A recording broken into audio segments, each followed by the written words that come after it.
Jim Davidson shocks studio with blunt take on Sunak and Starmer. You know those rare moments on live TV, when someone says exactly what everyone's been thinking but no one had the guts to say out loud. Well, that just happened. Jim Davidson, comedian, veteran entertainer, and straight-talking critic of modern politics, sat down for a routine interview this week, and left the studio absolutely stunned. Because what he said about Rishi Sunak and Keir Starmer, it wasn't part of the script. It wasn't polished. And it definitely wasn't safe. The interview started like any other small talk, a bit of back and forth on the state of Britain, the usual banter. But within minutes, Davidson took things in a direction no one expected. And this wasn't just your standard celebrity commentary. He wasn't there to score social points. He was there to vent, and it came straight from the gut. Turning toward the camera, voice steady but sharp, Davidson said, "People out there are struggling, and all we've got are two blokes arguing about who's slightly less useless. Sunak's fiddling with numbers like it's Monopoly, and Starmer? He just sits there, waiting for his turn." The hosts froze. The control room, reportedly, was scrambling not to censor, but to figure out where this was going. Davidson didn't slow down. He took direct aim at Rishi Sunak, accusing him of being out of touch, more comfortable at a global summit than in a British council estate. "Rishi talks like a spreadsheet in a suit," Davidson quipped. "He could walk through a pub in Basildon and not even notice the pint prices. That's the problem, they all live in a different country." But then he turned to Keir Starmer. "And if you thought he went easy on the opposition, think again. Starmer wants to be Prime Minister, but he's scared of offending anyone. You ask him about immigration, he pauses. Ask him about crime, he pivots. Ask him what he actually stands for, and he disappears behind a committee." It was classic Davidson, unscripted, raw, and completely unafraid. And whether you agree with him or not, one thing's for sure. He said what millions are thinking.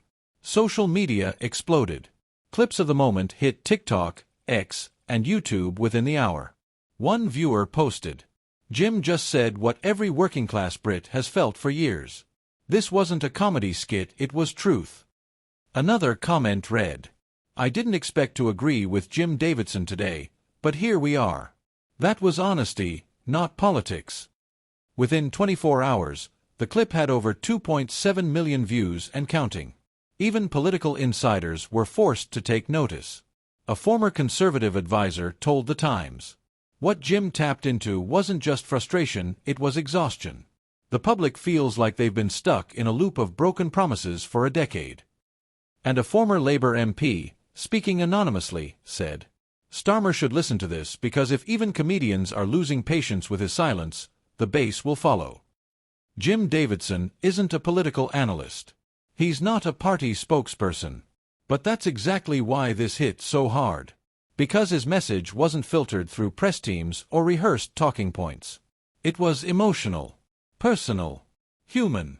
And when politics stops sounding like the people it claims to represent, that's when voices like Davidson's start cutting through the noise.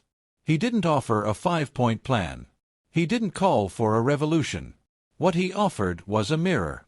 A reflection of a country where families are choosing between food and rent, while Parliament argues about second homes and consultant reports, where crime spikes are shrugged off as isolated and growing public unrest is labeled misinformation. And Jim's warning? Keep ignoring people, and one day they'll stop listening to all of you.